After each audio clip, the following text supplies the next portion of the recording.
Perkenalkan, nama saya Reddy Sumardiko dari program studi bisnis digital angkatan 2024, NIM 2414023. Jadi saya di sini akan menjawab tugas-tugas TS yang diberikan Pak Saiful Aminuddin untuk mata kuliah Sistem Informasi Akuntansi. Jadi yang pertama adalah PT Solusi Usaha Mandiri merupakan usaha mikro, kecil, dan menengah atau yang biasa kita sebut dengan UMKM yang berfokus pada produksi makanan ringan. Saat ini mereka masih mencatat transaksi penjualan dan pembelian secara manual dalam buku besar tulis tangan. Mereka berhasrat untuk beralih ke sistem informasi akuntansi berbasis komputer. Yang selanjutnya adalah identifikasi masalah. Identifikasi minimal 3 risiko akuntansi yang mungkin timbul dalam pencatatan manual. Jadi untuk pencatatan manual ini terdapat risiko yang mungkin dapat menghambat. Yang pertama adalah kesalahan manusia, human error. Ini bisa berupa salah ketik, salah input data, dan lain sebagainya. Ini bisa mengakibatkan data yang tidak akurat.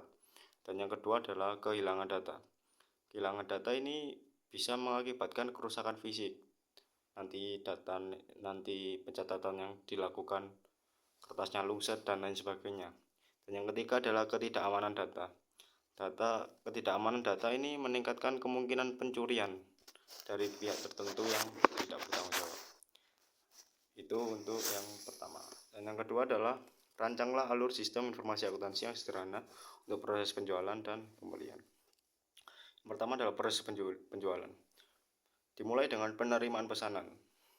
Mulai dengan penerimaan pesanan melalui proses dengan pencatatan apa yang dipesan oleh pelanggan, lalu kita masukkan ke sistem komputer. Yang kedua adalah pembuatan faktur. Faktur dibuat sesuai dengan detail pesanan yang dilakukan oleh pelanggan seperti jumlah barang dan harga barang atau metode pembayaran. Dan yang ketiga adalah penyediaan barang. Setelah faktur sudah terpenuhi, lanjut ke penyediaan barang. Barang ini bisa langsung dikirim ke pelanggan. Dan yang keempat adalah pencatatan transaksi. Semua yang berkaitan dengan penjualan, piutang, atau kas langsung masuk ke laporan keuangan. Yang kedua adalah pencatatan proses pembelian. Yang pertama adalah permintaan pembelian.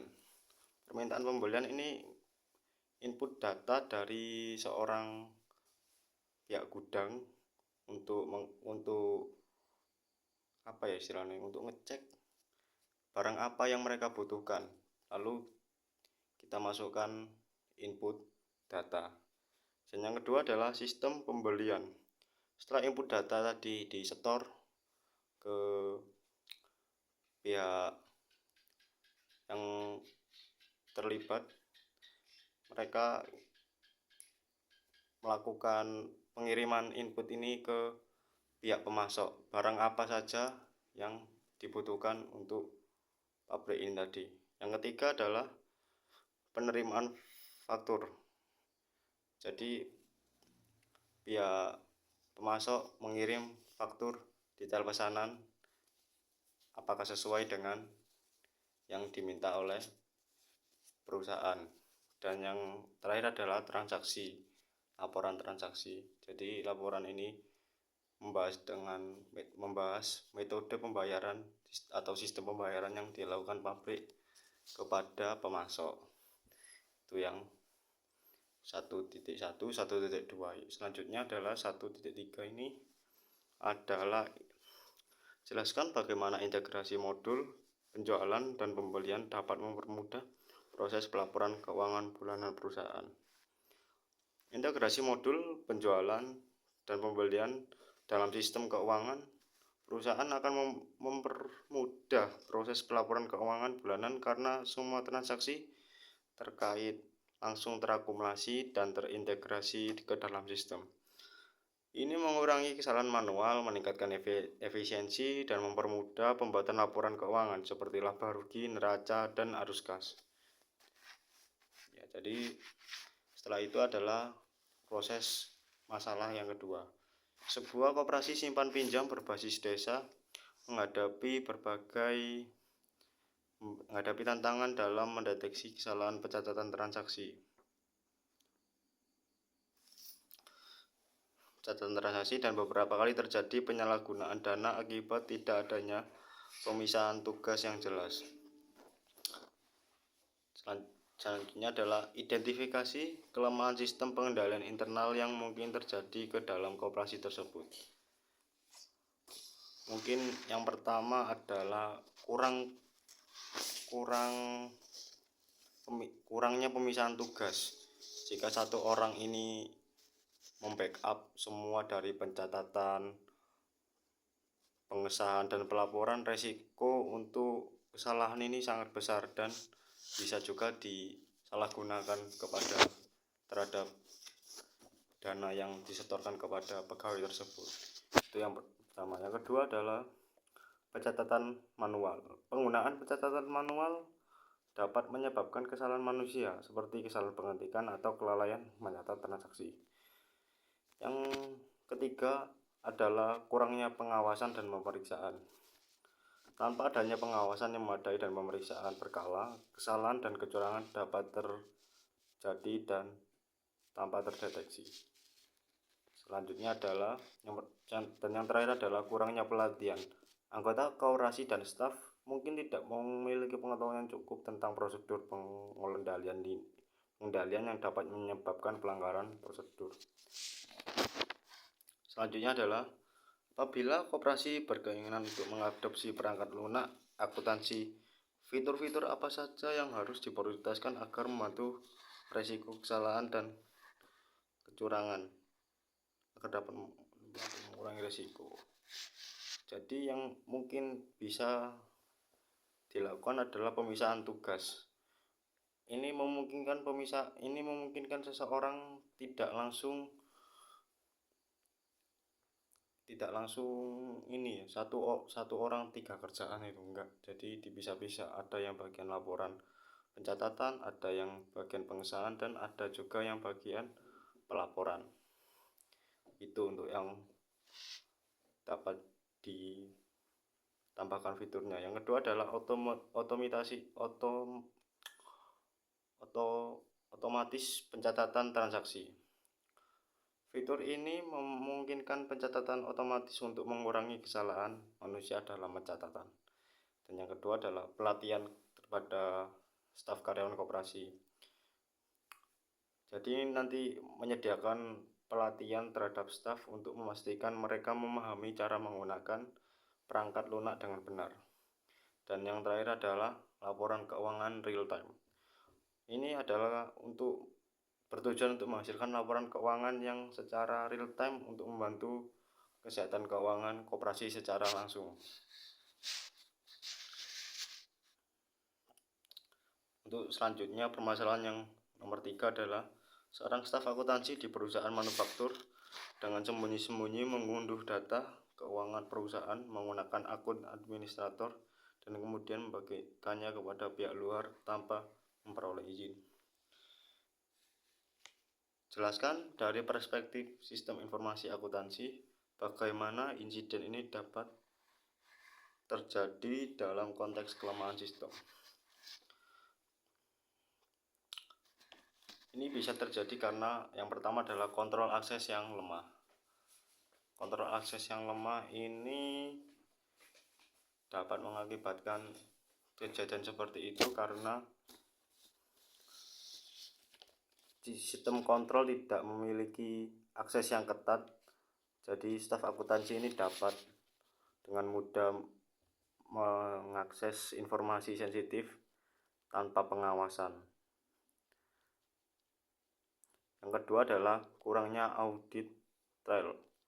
Sistem yang tidak mencatat aktivitas pengguna secara rinci dapat menyulitkan untuk melacak siapa yang mengakses atau mengunduh informasi.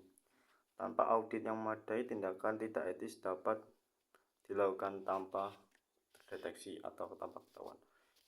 Yang selanjutnya adalah pelatihan yang kurang.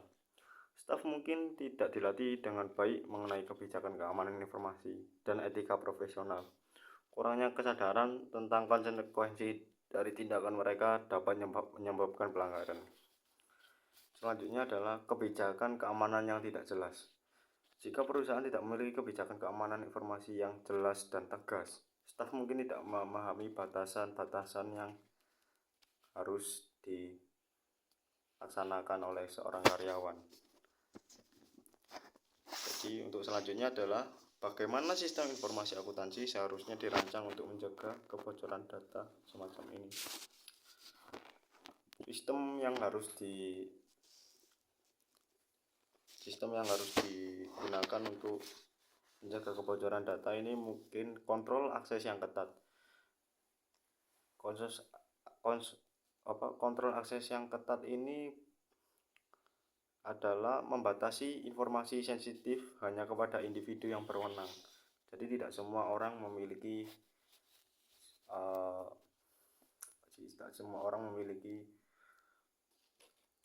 akses untuk mendapatkan informasi yang penting. Setiap pengguna harus memiliki hak akses yang sesuai dengan tanggung jawab mereka. Itu yang pertama. Yang kedua adalah audit trail. Implementasi ini adalah semua sistem harus mencatat semua aktivitas pengguna, termasuk siapa yang mengakses informasi, kapan dan apa yang dilakukan. Ini akan membantu dalam mendeteksi dan menyelidiki pelanggaran yang terjadi. Itu yang kedua. Dan yang ketiga mungkin adalah enkripsi informasi. Informasi dan data sensitif harus dienkripsi dengan baik saat disimpan maupun saat ditransmisikan. Ini akan melindungi informasi dari akses yang tidak sah. Ya, baik. Untuk selanjutnya adalah yang terakhir adalah dari sudut pandang etika profesional, bagaimanakah seharusnya perusahaan menanggapi pelanggaran ini. Untuk ini mungkin yang pertama adalah investigasi internal perusahaan. Melakukan investigasi kepada pihak karyawan, siapa dan bagaimana orang ini dapat mengakses hal yang tidak seharusnya diakses. Yang kedua adalah tindakan indisipliner. Jika terbukti bahwa staf tersebut melanggar kebijakan perusahaan, tindakan indisipliner yang sesuai harus diambil, mungkin untuk pemecatan atau sanksi-sanksi yang lain seperti hukuman penjara atau ganti rugi. Itu yang kedua. Dan yang ketiga adalah pemberitahuan kepada pihak yang terkait. Jika informasi yang bocor mempengaruhi pihak ketiga, misal klien, mitra bisnis, atau investor, perusahaan harus memberitahukan kepada mereka tentang pelanggaran tersebut dan langkah yang diambil untuk mengenai masalah tersebut. Dan yang terakhir adalah perbaikan sistem. Menggunakan insiden ini sebagai kesempatan untuk memperbaiki sistem kelemahan yang dapat diakses oleh sistem informasi dan memperkuat kebijakan keamanan informasi. Dan yang terakhir adalah transparansi. Menjaga transparansi dengan karyawan dan pemangku kepentingan jabatan tentang langkah-langkah yang diambil untuk mencegah insiden ini terjadi di masa depan. Baik, mungkin itu saja yang saya sampaikan. Sekian dan terima kasih. Assalamualaikum warahmatullahi wabarakatuh.